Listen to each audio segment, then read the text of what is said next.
Thank you for joining me today on the Who God Says podcast. I am your host and Kingdom Ambassador, Ty-Shaun-dra. Hi, hi, hi. We have a special guest. I am so excited because this is my divine soulmate. I always call her my soulmate. We have a very, very close connection. She is my mentor and one of my good friends. She is an entrepreneur, an accountant, a tax coach, an enrolled agent with the IRS. She's a speaker, she's an author, and a mother. She is Miss Kandy Rose. Welcome. Hello, hello, hello. Thank you, Ty, so much for the introduction. I have never been introduced like that before, so I totally appreciate it. And I'm so excited and so blessed to be here with you on this platform. I'm so excited to get into it. So, hats off to you in your business with your podcast. I'm so excited for you. Thank you. Oh my God. Yeah, I do believe we are spiritually connected because every time it's like we're right there. No Yes. matter in business, in life, whatever it is, it's like we're right there. So it's like, if I don't ever find my soulmate, I found them already. So Ooh, God is good. God is good. I truly appreciate that. I truly do. yeah, I just appreciate you because not many people, well, if you listen to the podcast, you'll hear me talk about my mentor who really got me into the tax industry. And this is she, and she is her, Miss Kandy Rose. So she was the catalyst that God used to push me into the tax industry and like really get me on a path to where I can grow. Because everybody else was just like, oh, you don't want to do that, or the information wasn't there. So God really used you to give me that information and like to really push me. If I didn't see Candy do it, I didn't think that I could do it. Like when I saw her do it, she was like, you could do that. I knew it was all good. I knew I could do it. So God really used you to impact my life greatly. And it's because of you that I'm actually in this business and I have anything to say about this business. So I thank you for being obedient to God and following what He told you to do, because without that, I would have never been in that industry and finding my path in life as well. Well, that's awesome. That's awesome. And it is definitely in you. I like to say that, you were one of my office managers. So you Mhm. started off as one of my tax professionals, and then you were one of my office managers. Now, I'm the type of individual that love to advance. I hate to stay stagnant. I like to advance, and go to the next level, which means I can't be selfish in that aspect with other individuals. So Yeah. of course you were one of my good tax professionals, one of my good office manager. The second year you were my office manager, and Yep. I truly appreciate that. But you had so much in you, and I saw so much in you. You contribute a lot of things to me, but it really was you. You are a go getter. You are outspoken. You know how to promote yourself. You know how to promote your business. You're smart. You know how to do research. So it was already in you. So Yeah. of course, me being a business owner, of course I want to keep my best people with me, but I always encourage everybody.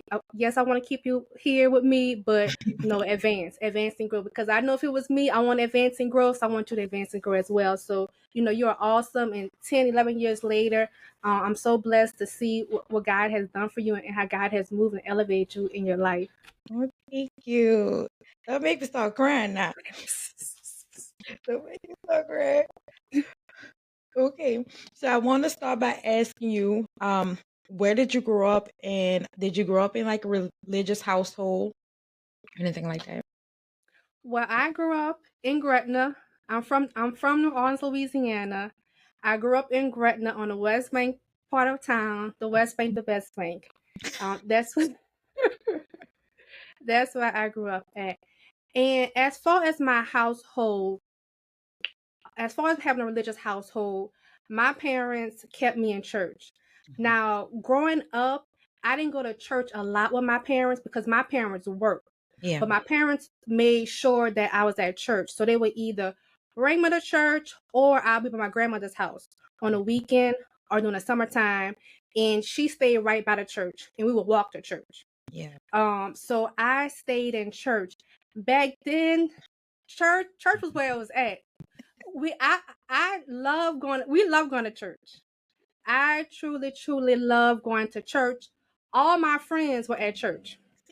A lot of individuals who I know today, I met them at church at St. Stephen's Mm, Missionary Baptist Church by Pastor Reverend Dr. Norman N. Francis.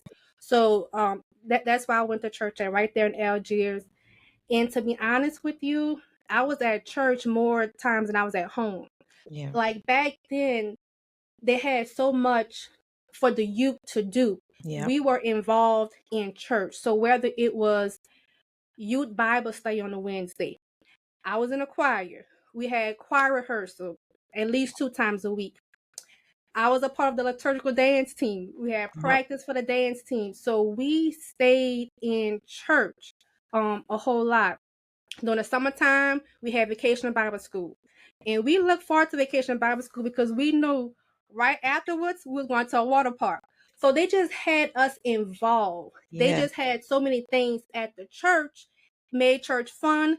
Your friends were there. And at the same time, we learning. We're Right. in the midst of God. We're learning the word. We're going to Sunday school. So all of that was imperative as I was growing up. We had to be in church.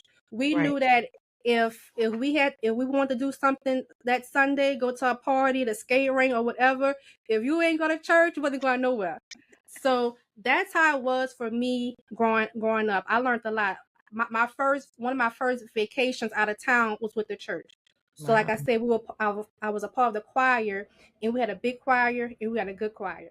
I'm not sure if I could sing or not, but I was a part of the choir, okay? And we traveled. And we went to New York. So my first time going to New York was with the church. We visited Mm, the Apollo Theater. My first time visiting the Apollo Theater was with the church. So okay. church was where it's at. That's where I was at. Yeah. So that's how I grew up. Yeah. There were a lot of things to do in church back then. I mean, I'm not too now I don't really know too much about what really goes on with church now, but I know we did have a lot of programs. We had like after school tutoring at church. We had a lot of stuff that you would do at church, and there were so many people that was involved. I guess it was a different time where people felt like this is what I'm supposed to do. I'm supposed to serve at church, and that actually made the community better. That's why we were able to run around the community and everybody Yeah, knew everybody, and you exactly. better not be out after the street lights. I'm telling your Exactly. dad. It was like that because everybody in the community was involved, and the church was involved in the community. Yeah. Yeah, like we had food pantries at the church. It would be Miss Ida would always be at the food pantry. So there were always the church was the pinnacle in the community. And I don't think it's like that anymore. I mean, it may be like that in certain communities, but as far as New Orleans goes, I don't see it. I don't see it as much as I used to. Yes, the church was definitely in the community. And like I said, my church was in Algiers. Hmm. So back then the Fisher Project still was up. Yeah. So we were in the Fisher Project community. So my grandmother stayed in the Fisher. We used to walk to church. So everybody in that community, the project, the Algiers, everybody went to that church. And Yeah. if you look back and if you think back how I just wasn't involved in church. All those kids were involved in church as well. Yep. So girls as well as boys. And a lot of times right now when you have programs, they may have more females than boys. Hmm. Well, back then, just like me and my friends are at church, they had boys as well Yep. at church. So if you think about it and you look back, being at church probably really saved a lot of those individuals, lives. Yeah. They're at church instead of being out there doing something or getting involved in something they didn't have no business in. So that if you look back at it, that the church and the community being that beacon of light really, help individuals and save souls and save kids. Hmm. Because like I said, I was at church more than I was at home. And the same for those kids as well. So that was very, very important. And Yeah. it's important today as well to have a lot of things going on in the church and for the church to be a beacon light in the community. Yeah. It sets a foundation, and that Hmm. that's that foundation carries you through life. It I want does. to ask you about once you left home. When you left home, you went to college and everything. What was like your mindset? Was it like, okay, I know what it is that I want to do. I know where I'm going. Let me just hit the ground running? Or did you have to like figure out something? Well, going to college, I knew what I wanted to do. But prior to high school, I didn't. Hmm. So prior to high school, I had no clue what I wanted to do, what I wanted to be. I didn't know. I can remember some of my friends or cousins would say, "Well, be a nurse, be a registered nurse," because Hmm. they wanted to be a registered nurse, or they were nurses. And they said that it was good money. Yeah. So I thought that was a right answer to be a nurse, but that's not me at all. I don't even like science or any of that stuff. However, my ninth grade year, I went to 35, and they gave me an accounting elective. Hmm. They gave me an accounting elective. So I had an accounting course. That was my first time even hearing the word accounting. I didn't know what accounting was, but I thank God for that elective. Yeah. So I did well. I did well in that accounting course my freshman year. I understood it, and I said, "Well, that's what I'm doing. That's what Oh. I'm doing." So that was my freshman year. Fast forward to my senior year in high school, I had concurrent enrollment Mm-hmm. where I went to school, but I also went to Xavier University and took a college course. And Okay. I took an accounting course at Xavier while I was a senior at 35. And I did well, and that was it. I said, "Well, this is what I like. I understand it. This is me. It's in me. The accounting is in me. So yes." Starting and growing a business while dealing with your finances can be overwhelming and stressful. Emerald Services provides packages tailored to your business needs to help you mitigate taxes, stay compliant, plan for your future, and save money so you can focus on being the creative, influential visionary that delivers your dreams to the world. Because what you focus on is what will multiply. Schedule your discovery call today to find out ways Emerald Services can benefit your life plan and your business plan. Visit emeraldserve.com or call 504 603 6059. That's me. Well, it's crazy because I never want to deal with math at all. I was like, oh no. Oh my God, no. But it's crazy how God just lined things up for you so you can see there's a lot of times you're in an environment where people can tell you, yeah, I think you should do nursing. Right. Yeah. I mean, especially in New Orleans, we all look at what's gonna make me the most money. Like how can I gotta make some money. And yeah, nursing is very popular. And a lot of people are really like making a lot of money. So it's tuning into that intuition, tuning into really listening to how God is placing himself in your life and showing you different things. And for you to take an accounting course and say, I like this, I'm gonna do this, my hat's off to you because even when I started, I was like, I had to get myself together and be like, okay, yeah, this is math, it's numbers. Brace yourself, it's numbers. So hats off to you. I think you got to be in a certain mind frame to just want to do accounting. Yeah. Oof, Yeah. child. I think accounting is one of those things is that you either like it or you don't. So I hear a lot of people say, "Oh no, I can't do accounting." You either like it or you don't. And a lot of people say that it's math.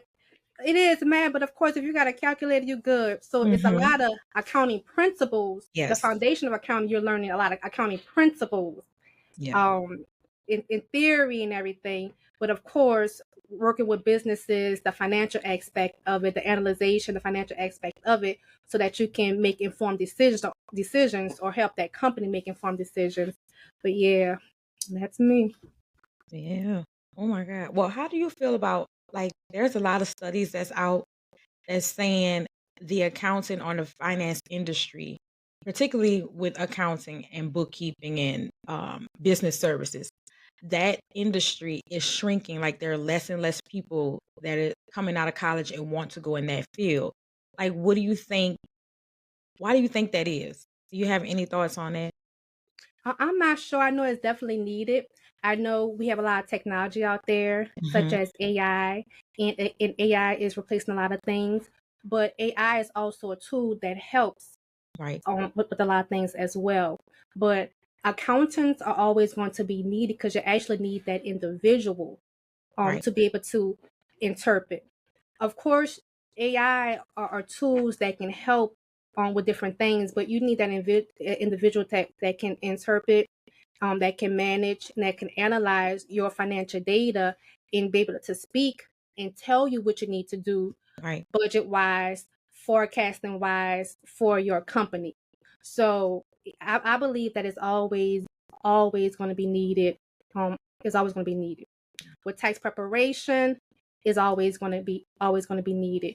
Right. We see it that we have a lot of small businesses, and a lot of small businesses that are new clients that come to us. They don't have any record keeping Mm-hmm. at all. So Yep. they come to us not knowing. They are good at what they're good at, their product or their service. But as far as the financial aspects of it, they need help. They need a skilled person, and they need an individual that they can speak to to be Right. able to help them and consult them. So I believe accounting is going to always be needed. You actually need that physical person to help you and guide you. But of course, technology just makes things better for you, make your job Mm-hmm. better for you. But I believe accounting is going to always be needed. Yeah. Yeah. I think we need to start going into some of these schools and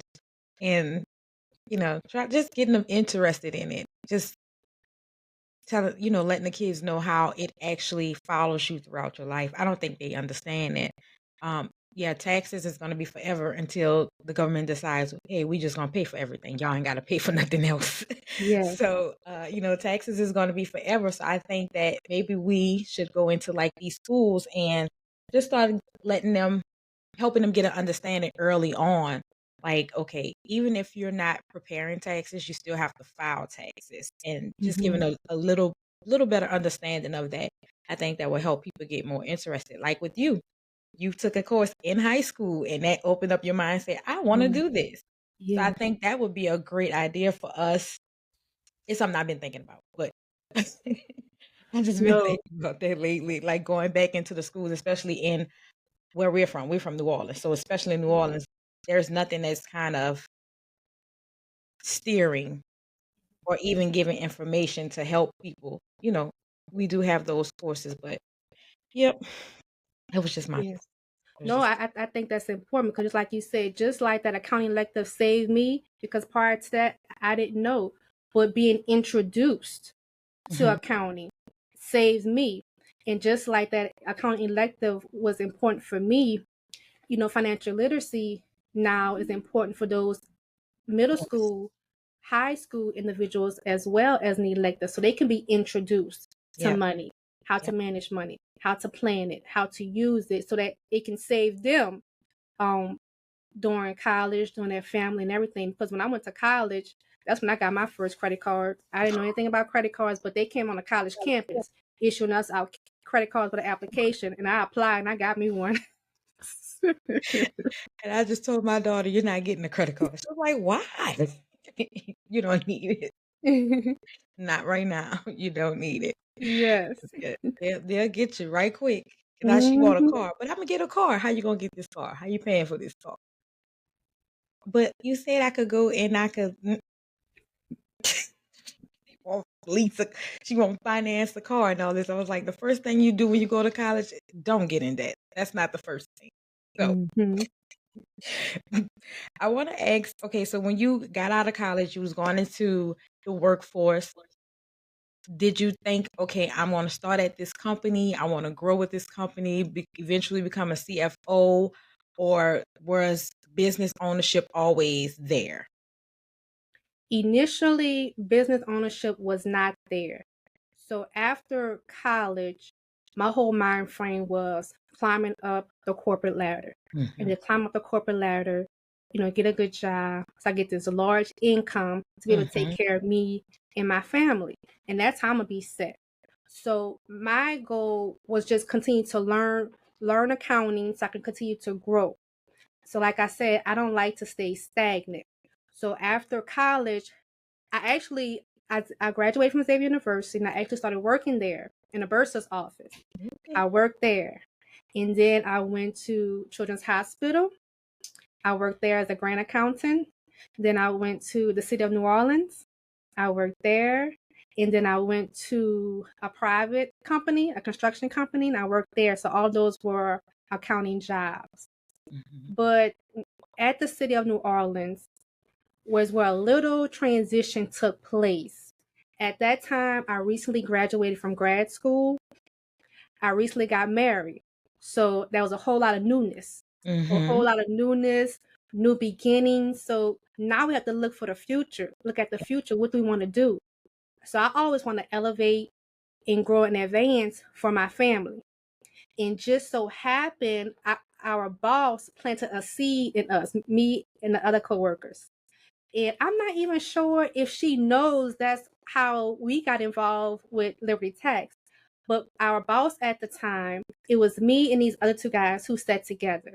And for some reason, our boss came by us, and I'm not sure why she started this conversation, but she started saying how one of her family members work at H&R Block, and she's planning on stop working at H&R Block or something of that nature. But however, she said that she's going to Liberty. She want to be a franchise owner at Liberty because the franchise fee was low at Liberty. So one of the greatest franchises that you can get into was Liberty because of the franchise fee wasn't as high as other franchises. And that right there just planted a seed amongst us. So once she left, we just started researching.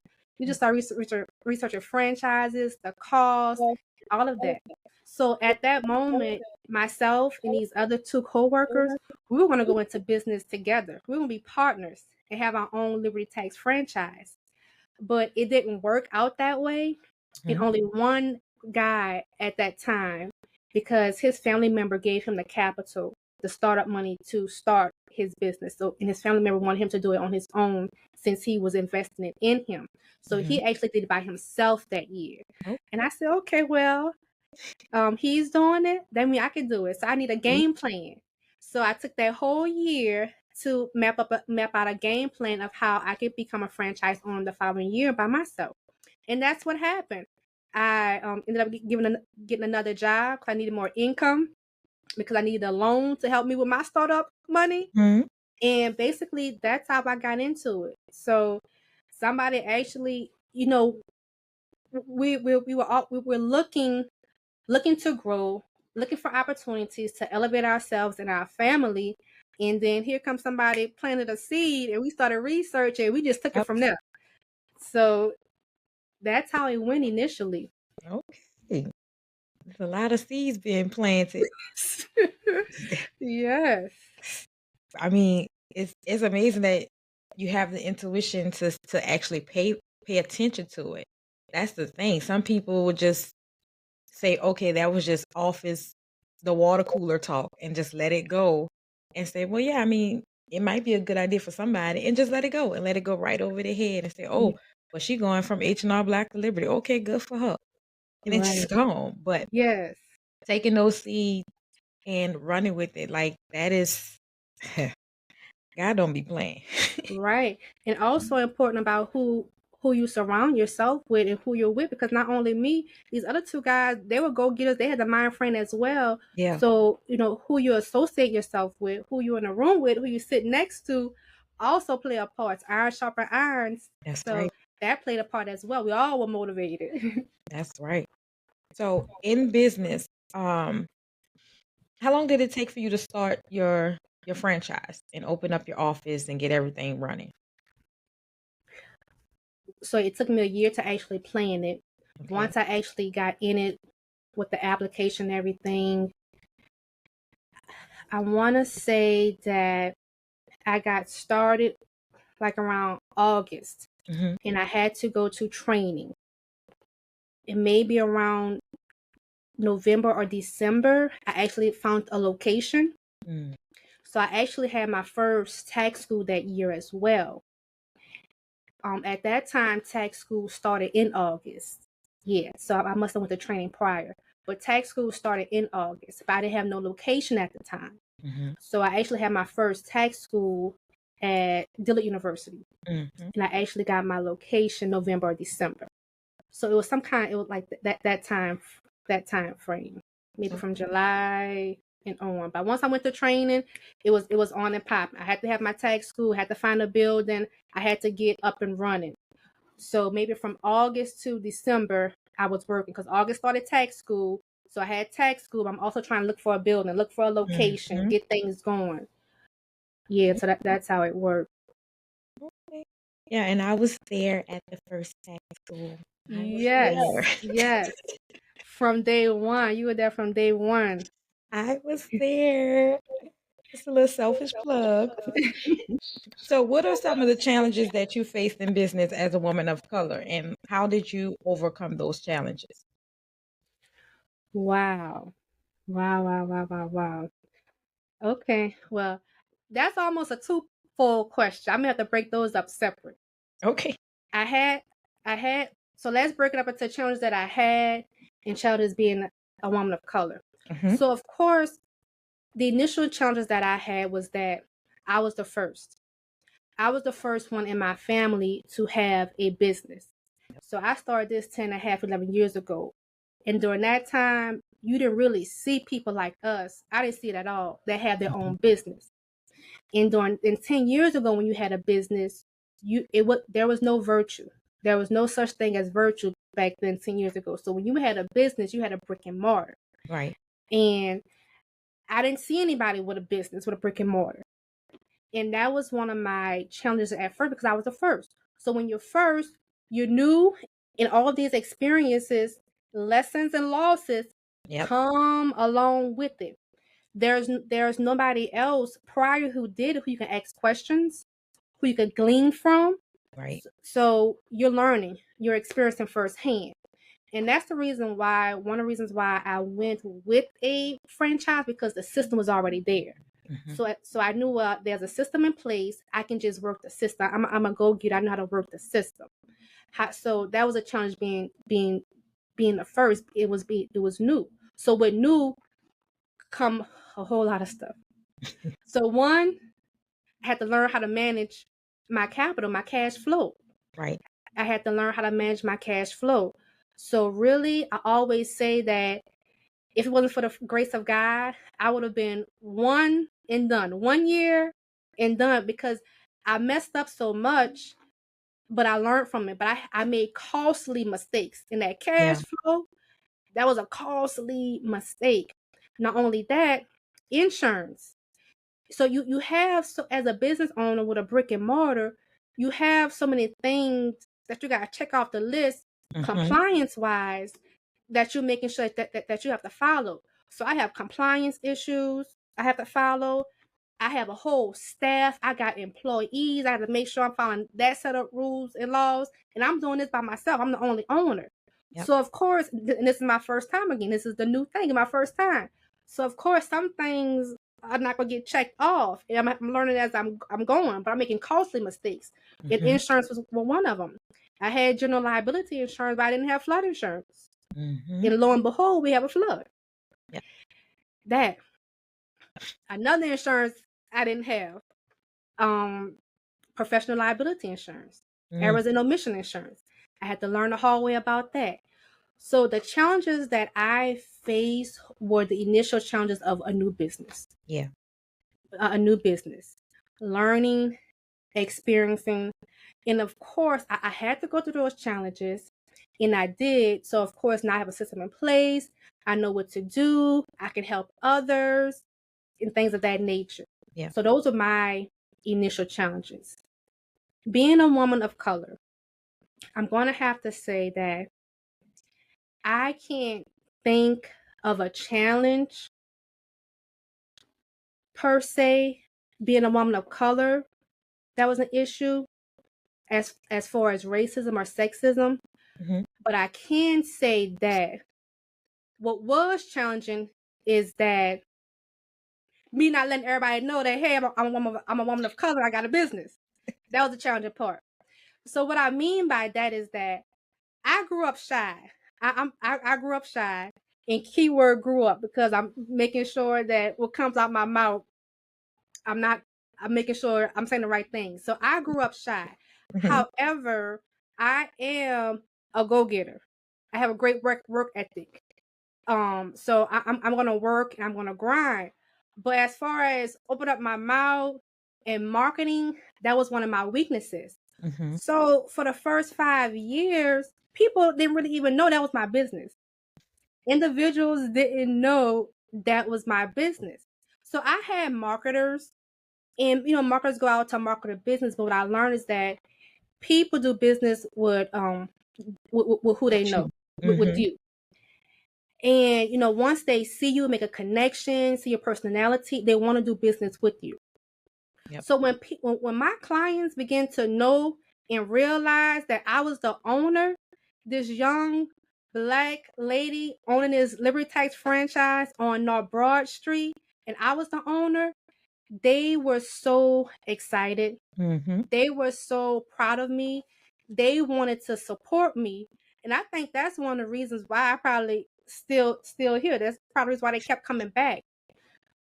So saying that to say, if I would just have from the beginning open my mouth. Yeah. They say that your network is your network. Open my mouth. Go to more networking events. Make connections. Let people know that, hey, I'm Kandy Rose. I'm the owner of the Liberty Tax franchise. They would have been so supportive, Mm-hmm. and that was the challenge for me. Yeah. I remember going to those chamber events and everything. Yes. and, So and yeah, people used to ask me, "Are you the owner?" I'm like, "No, I'm not the owner." right, They used to have customers coming in the office and it's like, "Oh, she must be the owner." I'm like, "I'm not the right, owner, but she's here." right. So people want to know who they doing business with. Yep. Yep. And like you said, you used to go to the events, the Mm-hmm. market used to go to the events, which is good because you're a business owner. So you have individuals, to go out there and support you. But me, myself, I should have been doing some networking myself, making connections as well to build those relationships. But Yep. I know that now. Yes. Know that now. Okay. So what other business industries have you ventured into? And how has being an entrepreneur affected your work-life balance? Wow. Well, that's two questions too. Mm-hmm. All right. So I always stay within the financial services industry. Mm-hmm. I want to say prior to Liberty, my freshman year, I was a Primerica life insurance agent. So I did that with Primerica. I also did some network marketing. Organo Gold. Primerica was network and marketing as well as another company. So I always stayed within the financial services industry. Mm-hmm. Now balance is hard. Balance is hard. That was one of my weaknesses, balances. And it's hard because you wear so many hats. Mm-hmm. So at the time, I'm a mother, I'm a stepmom, I'm a wife, I'm an employer, as well Mm-hmm. as an employee, a family friend. You wear so many roles, and it's just one you. Yep. And there's only 24 hours in a day, and you want to give all of your attention. You want to be the best that you can be in all of those roles. You just want to be the best that you can be in all those roles. But it's only you, and it's only 24 hours. So that balance can be difficult. And that was one of the things that was difficult for me, the balance, because I have my schedule. The first 7 years in business, I had a full-time job. Yeah. So I have this brick and mortar, I have employees, I have staff, but I still have a 9 to 5. Individuals didn't even know that I had a 9 to 5, but I did. So I have that. I still need to grow my business so that it Mm-hmm. could eventually sustain me and my family. I have kids. Yeah. The kids have school, they have their extracurricular activities. I have a husband. Right. So the balance was difficult. So it truly takes a village. It truly takes a village to help. It truly takes your immediate household, everybody getting on the same page, everybody coming Mm-hmm. together, contributing, getting on the same page. So for tax time, for tax season, we already know it's grind time. When August, really prior to tax season, the start of tax school, Mm-hmm. it used to be August, but not October. But October, when that gets here, I teach tax school. So sometimes the kids may see me in the morning and they may not see me again until that night when I come home from teaching tax school. Yeah. So we have to make sure that we get the family all on one accord so we know what we can do, prioritize things, organize. But Yeah. that balance, I know we want to get into it later, but that balance is one reason why I wrote my second book, Yeah. because of the balance. That was one of the most difficult things as being an entrepreneur, trying to balance it all and be successful at all of it. Yeah. Woo, you ain't lying. That balance is hard. I just learned to start using my calendars and sticking to it. That's one of the things that really has helped me, using my calendar and sticking to it. When that calendar notification go off and I have to do an interview, okay, we getting ready for an interview. When that calendar notification go off and I'm editing episodes or I'm at work, I know from 9 to 5 I'm at work. I know when I'm doing my editing. I know when I'm watching. I have family time. Um, so I've learned to utilize my calendar. I set aside time for my prayer and devotion every morning, and that has helped me so much to just have parameters and say I'm gonna stick to it because it's only me. Nobody else is telling me, "Oh, your alarm going off. You better go do it." You have to be disciplined at it. So you're Yes, right. That balance. Oh my God. yes, If you you have don't to do have that. it, you're gonna go crazy. You're gonna stress out. Exactly. Whew, whew, Yes, yes, it's a lot. But you mentioned your book, but I know you published a journal, Surviving Life Storms. So tell us about what led up to you writing that journal, or what made you decide to do that. yes. So, Surviving Life Storms, a journey of faith, resilience, and triumph. This is an excellent journal because we all go through storms. No matter what, we're going to go through some storms in our lives. Hmm. And those storms are going to take you on a journey. It's going to take you on a ride. It Yeah. is. It's going to test your faith. You're going to have obstacles. You're going to have distractions. You're going to have bumps in the road. And it's going to take you on a ride. You're going to fall and stumble a few times. You're going to have to wipe Hmm. yourself off and get up. But you have to keep on pushing, Yep. pushing, pushing, persevering through. And that's where the resilience in you come in. Yeah. And then once you see yourself keep pushing through a storm and an obstacle, you're going to feel so good. You're going to see how God was with you. Okay. Hmm. God got me through this. Okay. So I know he's with me. I Hmm. got a track record with it. I know he's with me. I know he can get me through something else. Yep. So that's the resilience. It gives you a little confidence. It gives you a little hope to keep on going even in the midst of your storm until you get to your triumph. And I like to call a triumph your promised land. Until you get to your promised land. Okay? The land flowing with milk and honey. I'm trying to get to the promised land. Hmm. And that's what this journal is about. For those who purchase the journal, to take you guys from your storm to your promised land. A Yeah. land flowing with milk and honey. So I faced my own storms. One being a divorce. Mm. I had a divorce. Now, prior to the divorce, my second year in marriage, had infidelity. My husband had infidelity, had a baby outside our marriage. So this is like my second year in marriage. We're newlyweds. Mm. This is new to us. And now there's this baby outside of our marriage. And that's storm one.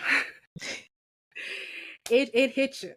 That's Hmm. storm one. You talking about humiliation. You talking about embarrassment. I mean, all of that. You just getting married. So that's storm one. So somehow we managed to get over that storm. Through the grace of God, we got over that storm. And fast forward to 7 years later, now we're facing a separation and a divorce. Another storm. I didn't even see that storm coming, but I had to get through it. So 7 to 8 years of marriage, 2 kids together, plus our other kids. You know, you had to weather the storm. Yeah. You had to cry it out. You had to get your mind together because it's a mind thing. Yes. You have to get your mind together and you just have to keep on pushing through. Hi everyone! Join the Kingdom Fanatics community. Get exclusive content, green room access with our guests, and more. Visit our website at whogodsays.com. Like and follow us on Instagram, Facebook, TikTok, and make sure to subscribe to our YouTube channel. We greatly appreciate your love and support. To find all information on joining our community, being a guest on the show, donating on our PayPal donation page, and more, visit us at whogodsays.com. Now back to the show. And through the grace of God, I was able to get through that storm. When I became healed from the divorce, I started to open up a little bit because I'm a very private person. Like I said, I grew up shy and I'm private. I'm a private individual. But I began to open up a little bit about my divorce. And I would get so many inboxes. Like, wow, I didn't know that you were going through that. You know, I see you as this business person, and you always have things going on, and you keep on pushing through, you keep on smiling. I didn't know that you were going through that. I'm going through a similar situation. Yep. They would tell me I'm going through a similar situation at my house, and I don't know what to do. And you giving me hope, and you give me inspiration. And I was like, wow. So that was that. Then another storm hit, a financial storm. And that storm was the greatest of them all. It was the hardest of them all, the financial storm. And during that time, that's when I wrote this journal, during that last storm. And I thought back to what people were asking me. How are you making it? Yeah. How are you making it? So I had to ask myself in that last storm, I had to ask myself, but Kandy, how are you making it? Okay, because you know this ain't no walk in the park. Right. Through the grace of God, God may make it seem like it's easy from the outside looking in because I'm still going and I'm still moving and I'm still functioning. Yeah. But that doesn't negate the fact that it's hard. Oh, yes. It's hard. So I had to think and figure out how am I making it? How am I able to continue to get up out the bed each day, get my kids together, bring them to work, go to the office, train these staff? How am I still making it? And that's where this journal came into play. I thought about how I'm making it, and how I was making it through the grace of God. But it was strategy. It was strategies. I don't want to call them strategies, but it was things that I was doing. Right. To help me keep on going and to help me persevere. So that's what this journal is about. This journal is not your ordinary journal. This journal, it has Bible scriptures to help you throughout the day. It has affirmations to help you throughout the day. But it also has an activity where you're going to write, because during my storms, I wrote. Yeah. I wrote, and the writing was a form of release. Oh, yeah. It helped me to get through, even with my prayers. Instead of speaking them out loud, I would journal them. I would write my prayers as well. So that's why I have this journal. So it also I give you a topic, and it gives you a chance to write on that topic. But the journal gives you 6 steps on how to overcome and face any storms, and that's how I did it. It was 6 steps. So basically, I had to acknowledge my storm. So all the storms I went through, I had to acknowledge those storms. I couldn't hide from it. I couldn't run from it. Hey, you are in a storm and you got to deal with it. Yep. You got to go through. You got to deal with it. You have to face it head on. It's going to be hard. You're going to cry a whole lot of nights. You ain't going to know what's coming. You're going to be saying, why it's me? But you have to face it and you have to get through it. Yep. And that's what I had. That was one of, I faced it. I had to face it. Okay, this is war. This is warfare. This storm. This is warfare. I ain't gonna let it get the best of me. I know it's gonna be a fight, but we're gonna fight. That's right. I'm gonna get through it. We're gonna And fight. that's what it was. Not only that, another thing, guys, is prayer. Oh yes. Prayer. I became so close to God during these storms.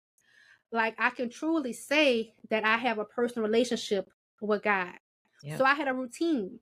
That's In the right. morning, I had to do my prayer meditation devotion period.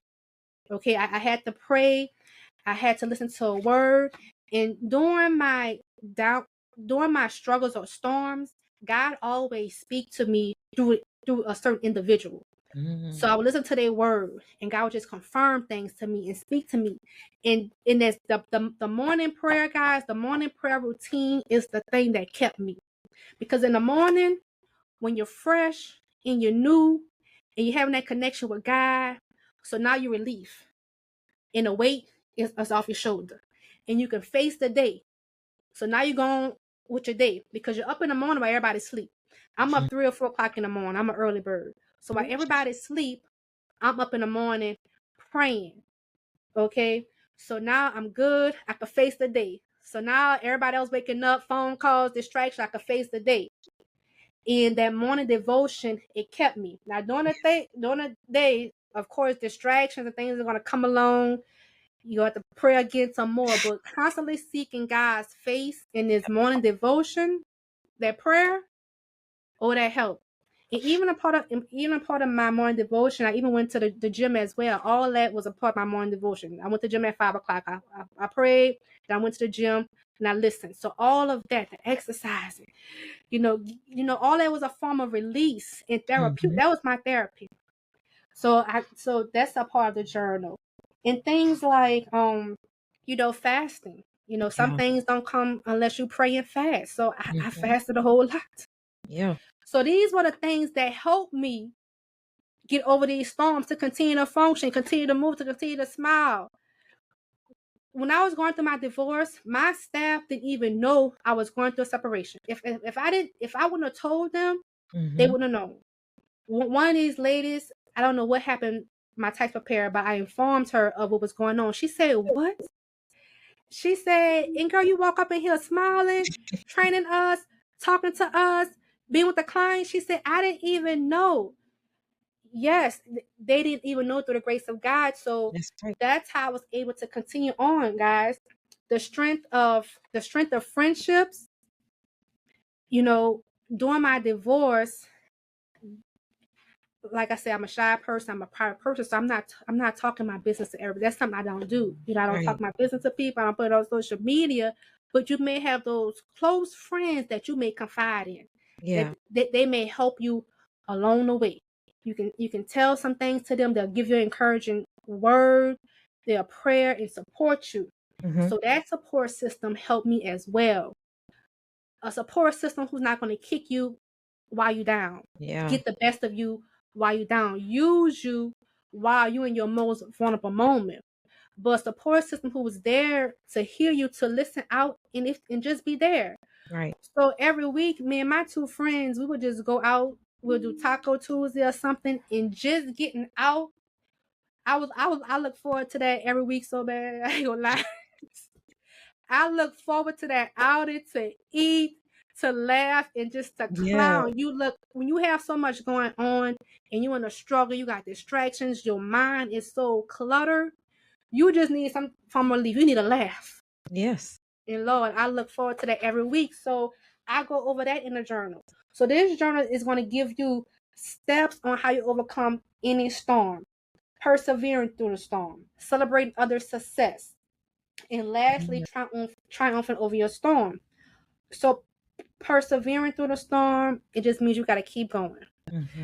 You have to keep going. And sometimes I felt like I just was crawling. I was kept moving, but I was crawling. That's right. I was crawling, especially during that financial time. Baby, I was crawling. I was on the floor. I was persevering, but it was hard. And I was crawling my way through, but you keep on going, and God will make a way somehow. Oh yeah. He gonna make a way out of no way. As long as you keep on going, God's gonna line things up. He already has the plan for your life. Okay, it's already planned out. You just have to continue in His Word, in what He said. So I had to totally surrender, That's right. and God was giving me manna from heaven, daily bread. Okay, nothing more, not abundance at that time, nothing more, nothing less. Just what I needed for the day to keep on going, and that's how I survived. I had to keep on persevering, and God, He just made a way. Some way, somehow, He just made a way. He Yeah. just made a way. He just made a way. And that's what this journey is about, God. It's gonna bless anybody. Celebrating other successes. Yes. You have to celebrate other successes. So during that time, when you feel like you may not have things going on because you're going through your storm, but your friend, she have a whole lot of things going on, celebrate their success. That's Because right. if God's blessing you, He on your road. If God blessing them, He's on your road, so you're gonna be next. So that's what I did. I had one particular friend. He was in the most. It was the best year of his life. I was in a storm, but this was the best year of his life, and I was Mhm. rooting for him. That's I right. was so happy because I may not have nothing to smile about, but I could smile for him. I could keep That's on going right. for him. His success and his smile and his celebration was giving me hope that for me to keep on going, because if God could do it for him, I could have the best year of my life as well. So you gotta celebrate others. That's right. Celebrate other success, and lastly, you go triumph over that thing. That's Trouble right. don't last long. It don't. Trouble don't last long. You gonna get over that thing. You gotta keep on persevering, and you gonna get to your promised land. Your land flowing with milk and honey, and that's what this journey is about, guys. That is Surviving amazing. life's storm, a journey of faith, resilience, and triumph. It's not your ordinary journal. You have your Bible scriptures, you have your affirmations, and you have your activities to give you a chance just to write, just to release, release, release. That is And amazing. that was the purpose of this journal. That is amazing. The biggest thing I think you said was celebrating other people's success. Yes. Don't get stuck in the things that you don't have or the things that you feel like are surrounding you, because you never know. See, when you're praising for somebody else, your breakthrough can come through just because you were there for somebody else. Somebody else. And it's crazy. A lot of times we like to compare ourselves to people. And in New Orleans, they call us crabs in a bucket.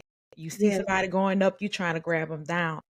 I love that you say celebrate other people's successes, You have to. because as people and people in the kingdom of God, that's what we're going to be doing. You have to practice that now. Yeah. You're going to be hand clapping, singing, Right. and shouting for other people all the time. Yes. And I have never had a problem with doing that. I feel like if you're successful, we're all successful, because, like you said, you give us hope. I have always looked at you like that. And when I saw your billboard, I Candy, you should have seen me in this car. I wasn't even driving the car when I saw your billboard. Wow. My boyfriend was driving, and I'm hitting on his leg trying to slam on brakes. I'm like, stop the car. When I tell you he pulled over the car, he thought something happened. I jumped out the car and said, my friend. He was like, oh, what? Yes. Yes. Yes. Yes. It's like, and for me, I've never seen that. I've always seen like lawyers on a billboard, or Right. the Superdome, or the Smoothie King Center. Like, so all of that's on the billboard. I've never seen my friend on a billboard. I've Yes. never seen my mentor on a billboard. Like, I've never seen somebody I can reach out and touch is on a billboard. And I was like, look at God. Oh my God, look. And he was just like, you're going crazy. About to crash the car. Yeah. But I was like, that is beautiful. Yeah. Celebrate each other. Celebrate each other. There is no need for hate. There's no need for bringing people down. Celebrate each other. It makes you feel good. It does. It makes you It feel does. good.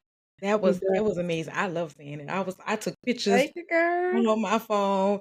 I was I say, God, give me my time. I say, thank you, Lord. I was just so humble about the experience because I was celebrating 10 years. Yeah. 10 years in that area. And I was just so thankful and humble about the Yeah. experience. So it was my time. Oh, yes. So you have another book that is now on pre-order. Tell us a little Yes. bit about that and where we can start our Yeah. orderings, because I I got have the my name. journal. Because Yeah, I I have like my that. journal. Yes. Don't think I don't have my journal. I have my Thank you. journal. Thank you. Baby, this book right here. This book right here. A woman of many hats. Balancing life's role with grace and success. You see Mm-hmm. how she balancing these hats with grace and success? Baby, she's balancing these roles. Hmm. Okay. Guys, so this book right here, like I was alluding to previously about the balance. The balance was so difficult for me. Mhm. So I got to a point where during the separation and divorce, I almost felt like I lost my marriage because I had too many hats. Mm. I had too many roles. In the wife hat, I wasn't giving that the full attention. So at one period of time, I thought I'm wearing too many hats. I can't even keep my man. I can't even keep my husband. But when I came to myself and I said, well, you know what? If God blessed me and put me in a position Yep. to wear all these roles, to have all these roles, and to be a influence and influential to all these individuals in these roles, a mother, a wife, a stepmom, an employer, a business owner, to be influential in all these roles, God is going to make a way for me. That's right. He's going to make a way and allow me to be successful in each and one of these roles. So guess what? We have all these roles, but we're going to balance in them and wear it with grace and success. We're going to balance it with grace and success. And that's where this book stems from, because we as women, we wear a lot of hats. We have a lot of Yep. roles. Okay? No matter if you don't have any kids, you may just be a coworker.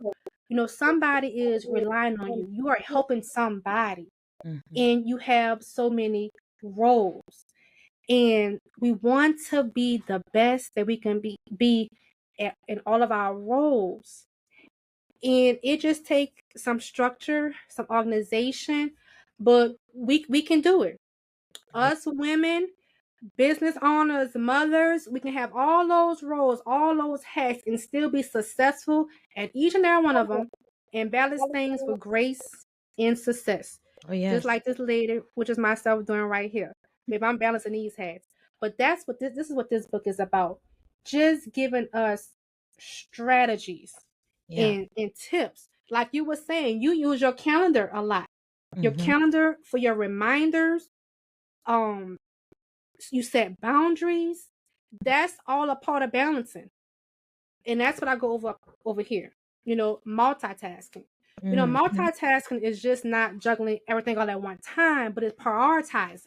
Yes. What's important? Deadlines, time management. How are we using our time? Are we using our time effectively? Okay. Organization. All that plays a role. Setting and achieving goals. We have to have a purpose. We have to have a plan in place. Like I said, around tax time, we have to get the family together and let them know this is what it is. I may not be here so much, so everybody has to pitch in. The oldest kid have to make sure the kids are doing their homework. They're taking their baths. Everybody has to pitch in. Right. The art of delegation. We tend to want to do everything because we do everything the best. So we gotta do everything. But we have to learn how to delegate those tasks and those roles so we can balance it and be more efficient. Yep. So this is what this book is about, giving tools and information, financial organization and budgeting. Mm-hmm. We have to make sure that our finances don't get by the wayside. Yep. Okay, because we have all of these roles and these schedules and these practices. Okay, and sometimes we may not be on top of our finances, recording these expenses or budgeting like we should. We think we have more money than we do, and things of that nature. So making sure our finances are in order, nurturing and self-care and rest. Oh, yes. We got to take time for ourselves. We got to rest. I'm just starting, we hear it in the Bible all the time that the Sabbath is the day of rest. Even God rested after he created the world. Even he rested. Mm-hmm. Yep. But me, Kandy Rose, I still want to work on a Sunday. I want to work all 7 days of the week. I don't want to rest. I got so much work going on. I got to work every single day and don't rest. And I had to learn that you need to clear your mind, working Yes. this extra day, doing this extra task. You need to be more clear so you can do it better. So you Yep. can understand what's going on. So I'm just starting to rest. I gotta rest. I have to rest on my Sunday. Okay. This is just, it was like foreign to me. Mm. On holidays, I would work. I would use the holidays to catch up on work. I would use the holidays to catch up on work. So I'm just learning how important it is to rest. Okay, it makes your work more efficient because now you got a clear head, you got a clear Yep. head, you got clear vision. So I give myself a break now, but you learn all this stuff, you know. So Yep. that's part of the balance. Yep. Seeking support and empowerment and overcoming challenges and setbacks. But that's what this book is about, guys. We as women, we have so many roles, and we can do it all. We We can. definitely can do it all. We can wear all of our hats and balance it with grace, looking good, grace and success.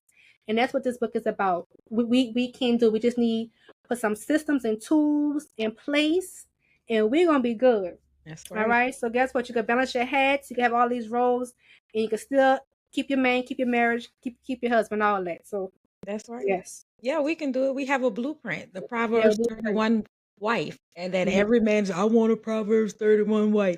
Yeah, but that's what she was, a woman of many hats. Ooh. She was everything. She was a wife, she was a mother, she was a business owner, she served Yeah. the community and the community leaders. She was a woman of many hats. So when Yeah. men say, oh, you can't be a businesswoman and be a wife, oh, we have a blueprint. It's in our living word. It's in the Bible. So yes, Yeah. we can. We can be a woman of many hats. It's Yes. there. We have a blueprint. That is It's good. already been there. So I want to thank you for coming. I do want to Thank ask you, you. what do you believe is your purpose? Wow. What is my purpose? So I believe I'm an educator. I'm a person that tend to lead by example, Mm-hmm. help individuals. I'm just that educator, help in anything new that I learn. I try to help others, give others. I went through many storms, Mm-hmm. many hard storms. I went through many hard storms. I persevered, and I got to the other side. And I'm thinking to myself, I know God didn't send me through all these storms, these difficult storms, to flourish and to get to the other side.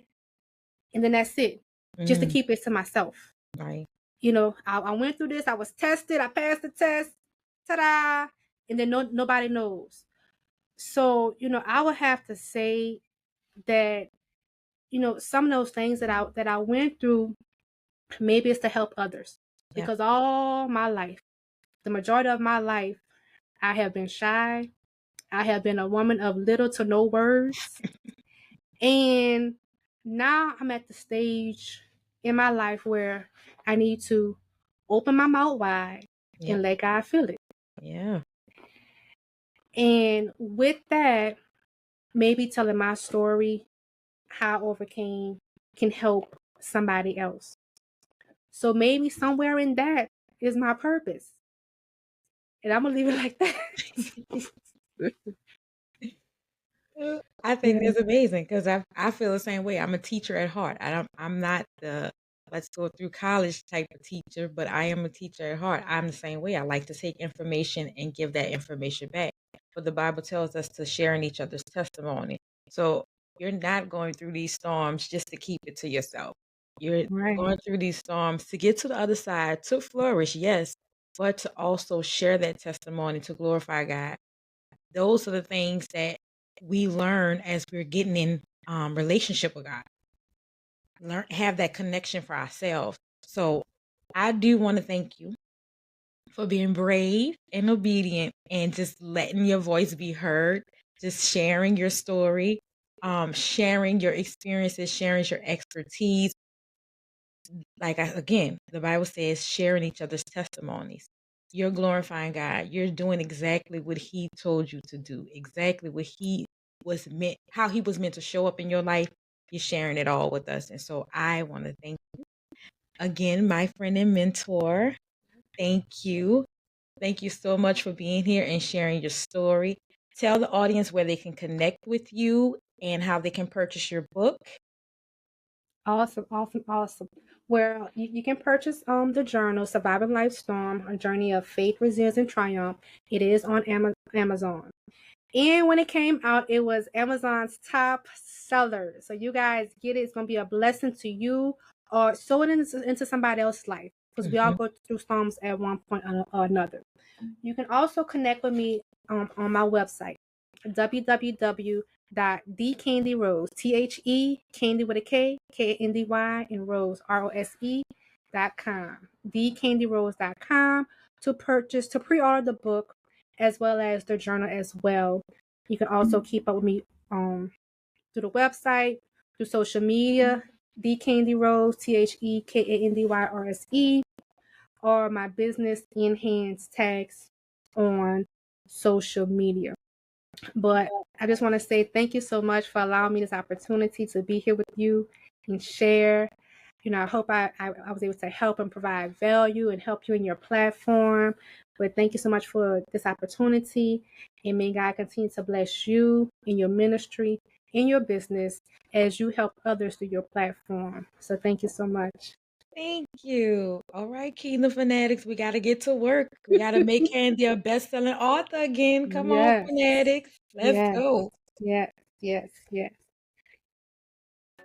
Thank you so much for hanging out with us today on the Who God Says podcast with your host and Kingdom Ambassador, Ty-Shaun-dra. Go to whogodsays.com to join the mailing list for episode premieres, upcoming guests, and more. Send in your questions to be a part of the show at whogodsays@gmail.com. And don't forget, join the Kingdom Fanatic community. Until next time, be blessed and also be a blessing.